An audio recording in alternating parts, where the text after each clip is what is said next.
Well, Canadian protesters turn out in Toronto to push ahead with their demand for the resignation of the city's mayor. You are fired! You are fired! You are fired! You are fired! Protesters want Mayor Rob Ford to step down over an alleged video that apparently shows him smoking crack cocaine.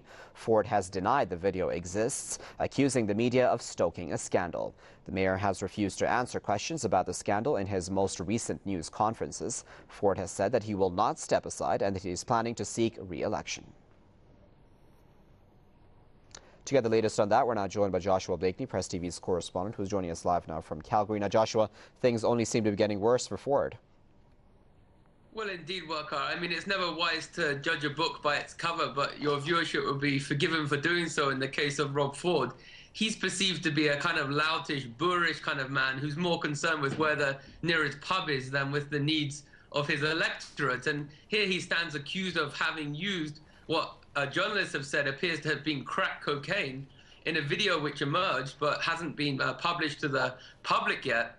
And he's accused of participating in this illicit activity, and yet he's not responding to the questions of journalists. You see, in Canadian society, the journalists are basically prohibited from addressing the big injustices like sanctions against Iran, the wars Canada's involved in, torture, jailing child soldiers. But the middle and lower level injustices, like a mayor of Toronto being accused of taking drugs, they are able to address fairly adequately. And there have been journalists asking very critical questions, particularly from the Toronto Star, about this alleged involvement with illicit drugs, and he basically has been refusing to answer questions. And this is, of course, mirrors what we've seen with the Harper government, where there's this non-responsiveness. They sort of do outrageous things and then refuse to respond to the media when they ask critical questions. And so the people are seething with rage yet again at the political establishment in this country, and they've taken to the streets of Toronto to express their disgust at the fact that the mayor of Canada's biggest and most prominent and important city is not willing to respond to highly explosive allegations. All right, Joshua, thanks a lot for that update.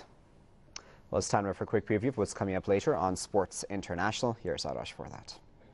All right, it's really good to do the treble. It's even better to do it as the first German team ever, and that is what Bayern Munich have done by adding the German Cup to their collection this year. The details